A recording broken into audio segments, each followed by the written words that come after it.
Hello, I'm Frank Wright, President and CEO of D. James Kennedy Ministries. Welcome to Kennedy Classics. We're going to do something unusual and depart from our normal program this week because of an issue of vital national importance. I want to share with you a special program our ministry has just produced in keeping with Dr. Kennedy's vision for bringing biblical truth to bear on the great moral questions of our day. I truly believe this issue is that critical, and I believe you will as well. The President of the United States has restraints placed on him by the Constitution. But what if he decides to cast off those restraints? What would happen? And how might that directly endanger you? You'll find out on this special program. There is a big issue with executive overreach in our day. I think the Barack Obama administration has showed us the incredible places that government should not go in the last 7-8 years. This is unconstitutional, and it's not what our founders wanted. It's not enough to blame Obama for his power overreach. I think you have to blame Republicans in Congress for allowing him to do it. All three branches of government are supposed to be our servants, not our masters.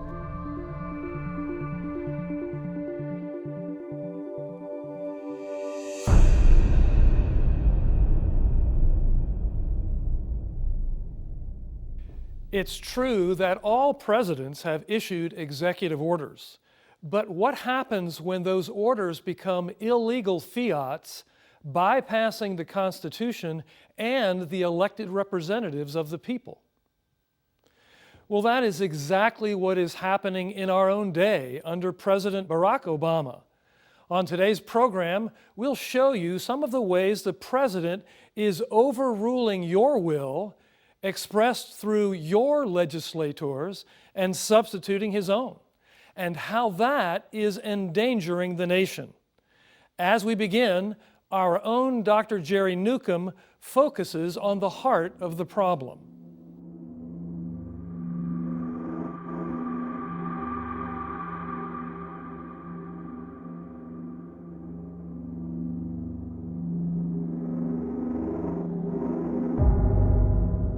This president, he has used executive authority more than any president in history in terms of the consequences of these decisions, whether it has to do with immigration law, whether it has to do with issues of morality like gay rights, issues of the EPA and pollution permitting. All of these things, he's basically pulled an end run around Congress and decided himself through his executive agencies what the law of the land is going to be. This tyranny that we've seen from an executive level is unprecedented, and I think it surprised many Americans who thought that Barack Obama, when he said transform our country, was actually going to unify us racially. There are many that are taken aback, including in the black community, who help support him. A third of African Americans poll that they are evangelical and conservative. They're not feeling this very well, what he has done to transform this country to be a secular socialist state. If there's one doctrine the Founding Fathers of America seem to agree upon, it's one revealed in the Bible and proven by all of history, that man is a sinner. Therefore, power was to be separated into three distinct branches of government. As James Madison, a key architect of the Constitution, once put it, all men having power ought to be distrusted. Every school child knows there are three branches of government. It was one of the great wonders of our founding fathers to have that checks and balances. For the last 7 years, we've had an administration in Washington that believes the three branches of government are the president, his pen, and his telephone. I've got a pen and I've got a phone, and I can use that pen to sign executive orders and take executive actions and administrative actions that move the ball forward. This has been one of the markers of this administration, a disrespect for the three branches of government and a belief that in America we can have essentially somebody acting like their king instead of acting like they're the President of the United States. There is a big issue with executive overreach in our day. We have a system of government where under the Constitution we have three separate branches. And The legislative branch is supposed to make the laws. The executive branch is supposed to enforce them. The judicial branch is supposed to interpret them. Right now, we've got the executive branch actually making most of our laws and doing so to the detriment of the American people, locking them out of the process.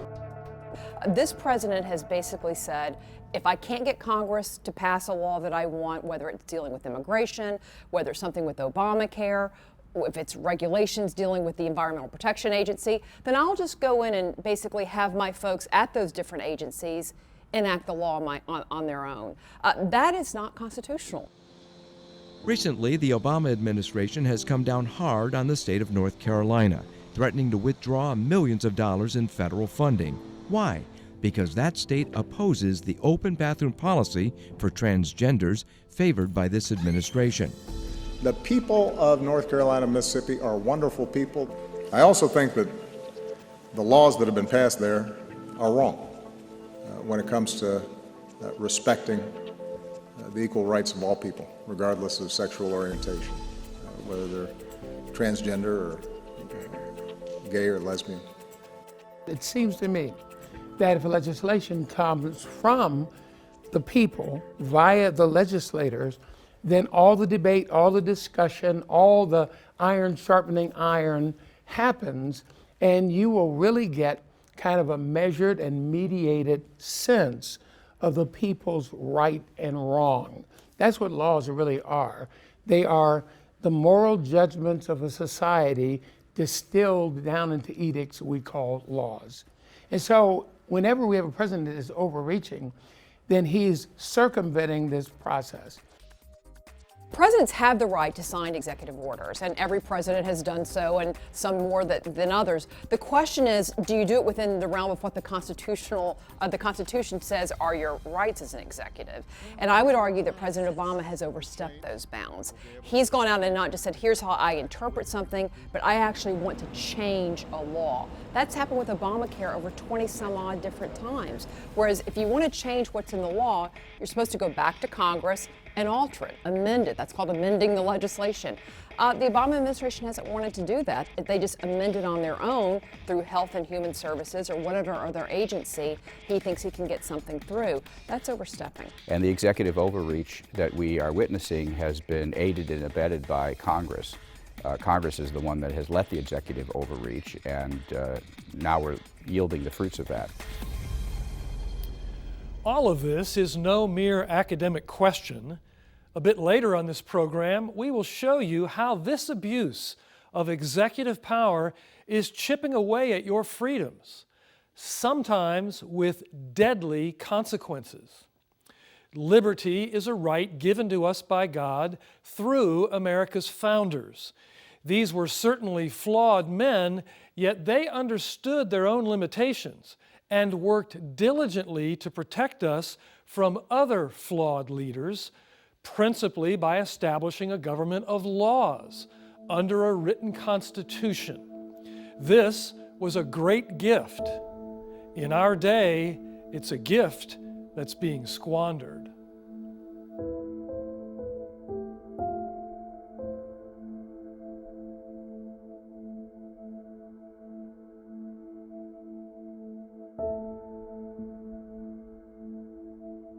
The Founding Fathers of America were very careful to separate the power.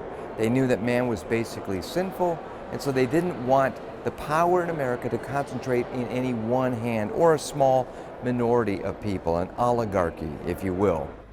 Well, human nature has not changed.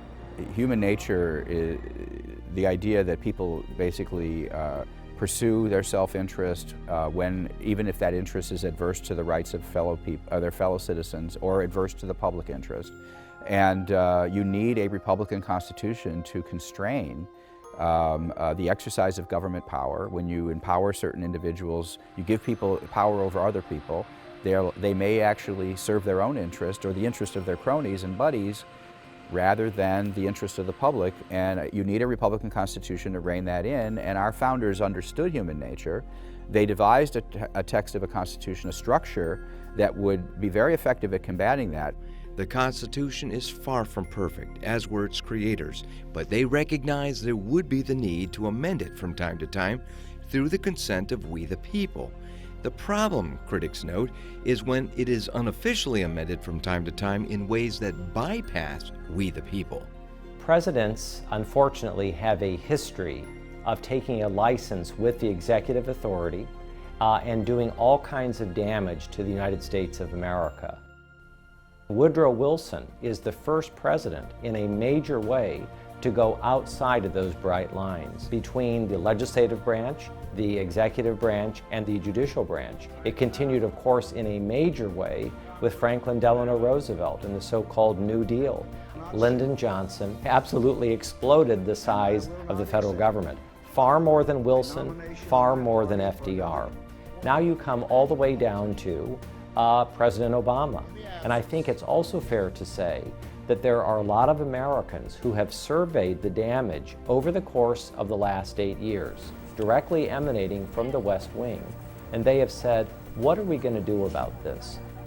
I think the founders would say, wait a minute, you have an executive responsibility to execute these laws that Congress passed. If you don't like the laws, then repeal them. But you can't just, I like that law, I think I'll enforce that one. I'm not so hot about that one, so we won't enforce that one. But what's the point of having laws if we're not going to enforce them? Sometimes the intentions of the founders can seem obscure to us. Why should we care about the opinions of men who've been dead for hundreds of years? But the threats we face are not a matter of abstract theorizing and obscure political philosophies. Deviating from our hard-won constitutional system is having chilling repercussions, the implications of which touch our daily lives. Let's look at some key examples. First, let's look at what has become known as Obamacare.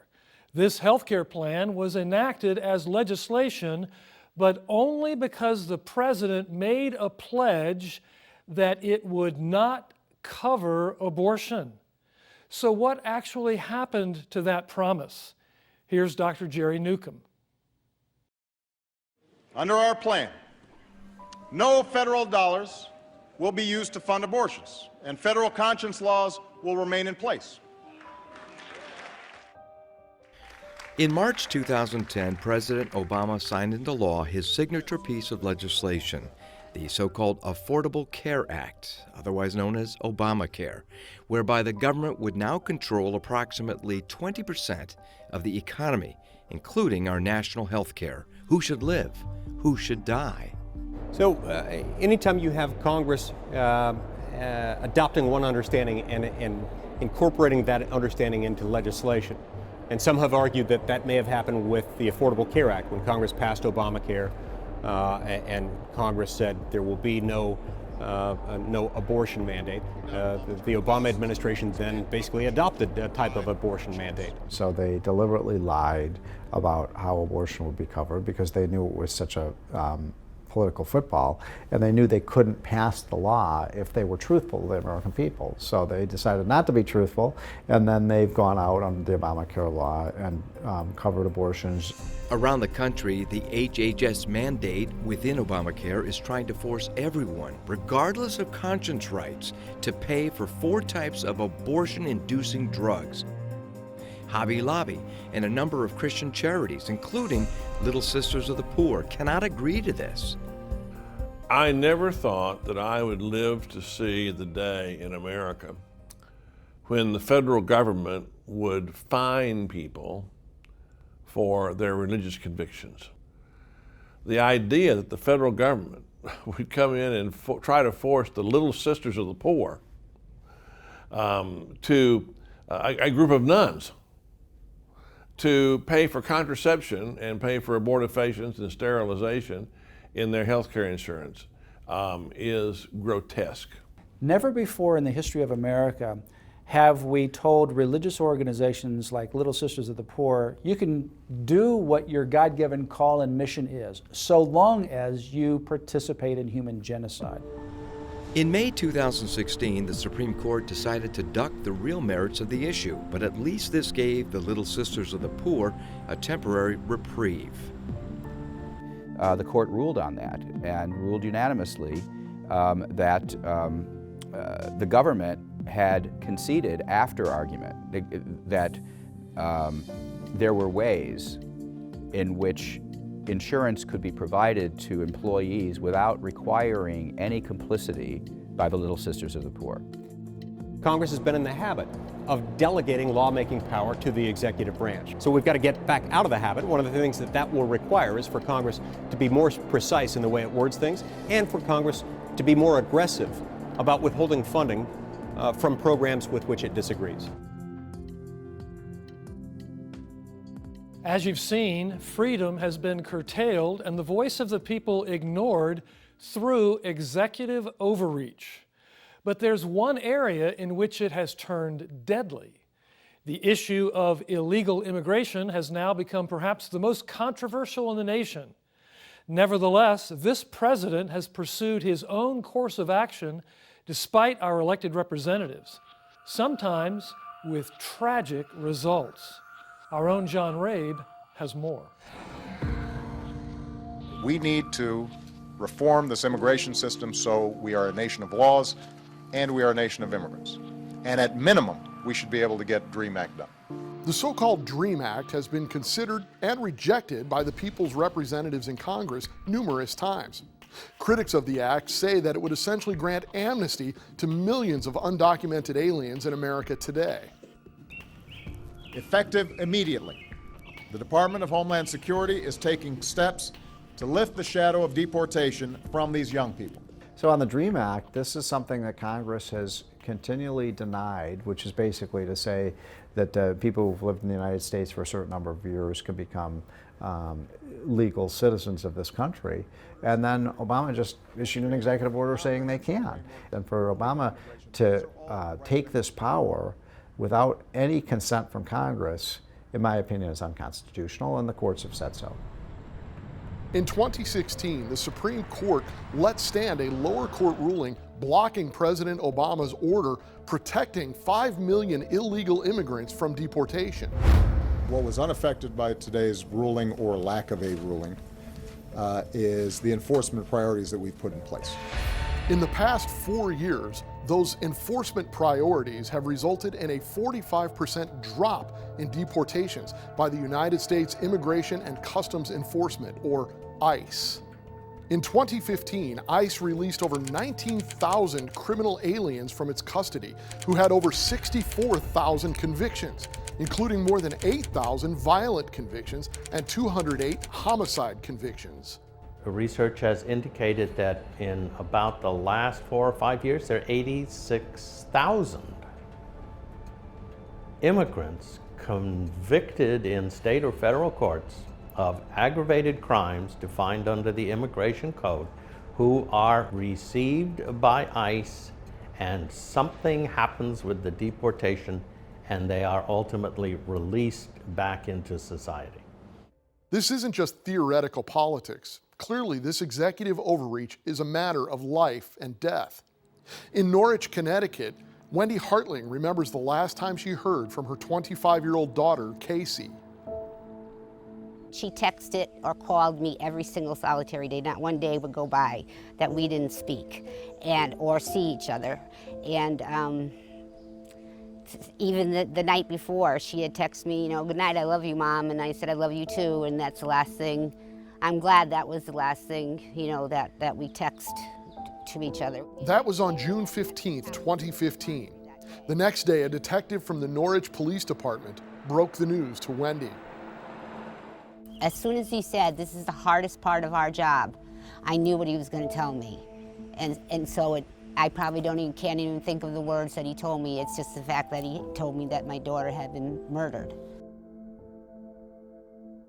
She was stabbed over 15 times, right through her vertebrae.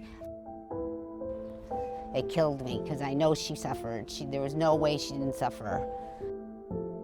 Jean-Jacques, who killed Casey Chadwick, had been convicted of an aggravated crime defined under the Immigration Code and was supposed to be detained and deported by Immigration and Customs Enforcement, ICE. ICE had him 3 times, or released him 3 times, and the third time in January of 2015, and then on June 15th of 2015, he killed Casey Chadwick. When I found out he was illegally here and was supposed to be deported, I'm learning things I never knew existed. You know, like ICE not doing their job. You know, not deporting him back to his home country after he had already killed. They let him go 3 times. ICE, who tried 3 times to send Jean Jacques back to his native Haiti in 2012. This after he was released from prison on attempted murder charges. Jean Jacques went to trial on the charge of murder, and after a 2-week trial with overwhelming evidence, was convicted of murder and then sentenced to a life term in Connecticut prisons. Wendy Hartling testified before a congressional committee. She was just a very caring, loving, 25-year-old beautiful girl with her whole life ahead of her, and now she's gone. So I was sitting next to a father who had lost his daughter the day after she graduated from college. It's scary to know how much this happens across the United States. It's very scary. This executive overreach has resulted in a failure to protect our borders, to enforce our immigration laws, and to deport criminals. This despite the fact that the Constitution specifically calls upon the president to, quote, take care that the laws be faithfully executed, unquote.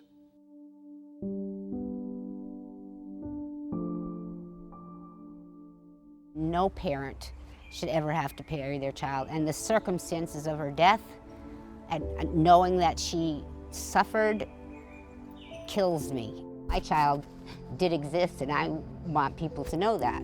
She existed, she was here, and she should still be here.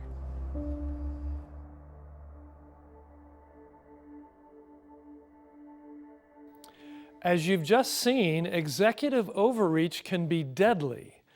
No matter who the president is, our system was not designed to put so much decision-making and policy-making power into the hands of one person. Yet today we have what some have called the cult of the presidency, in which the president is treated as some kind of lesser monarch who rules by fiat. This is not only contrary to the system the founders gave us, this is downright dangerous. How dare this, or for that matter, any other administration, so cavalierly substitute its own declarations, ignoring the duly passed laws of we, the people? Well, part of the reason this is happening is because too few people know the truth. That's why we've put together this special program, and we want to give you an opportunity to have a DVD of this special to share with your friends, your family, and anyone else you think needs to see it. We'll send you a DVD of this program, Power Grab, a pen, a phone, and a president, as our thanks for your generous donation to the ongoing work of this ministry. Simply write to us at D. James Kennedy Ministries, Box 11164, Fort Lauderdale, Florida, 33339. Or call toll-free 888-332-3069. Or go online to djkm.org.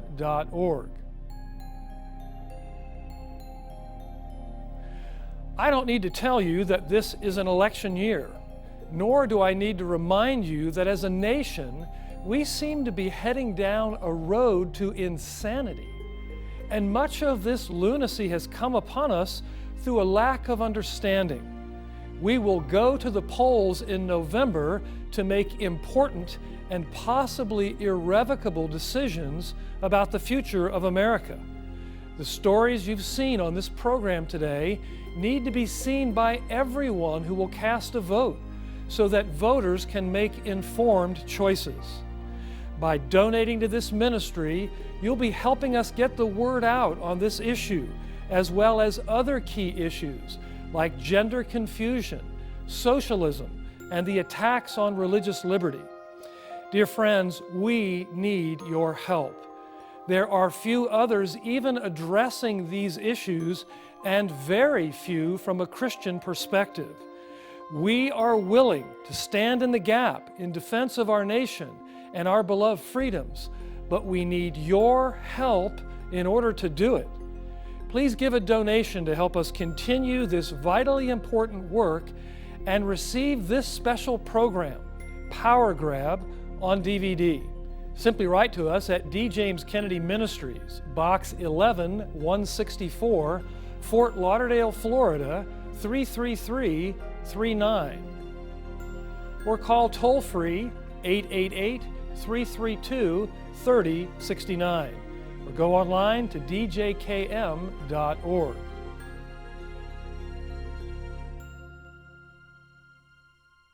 For this president to simply say, well, Congress refuses to act, so I'm going to act. And he said that many times. Congress isn't acting, so I'm going to act. That is not an excuse for him usurping these powers and to become essentially a dictator. It would also help on the other end, if there were some consequence to executive overreach. When Congress sees the president taking a step that was not authorized by a statute passed by Congress, that's incompatible with our laws and with our Constitution, Congress ought to respond to it by, among other things, withholding funding from the program in question.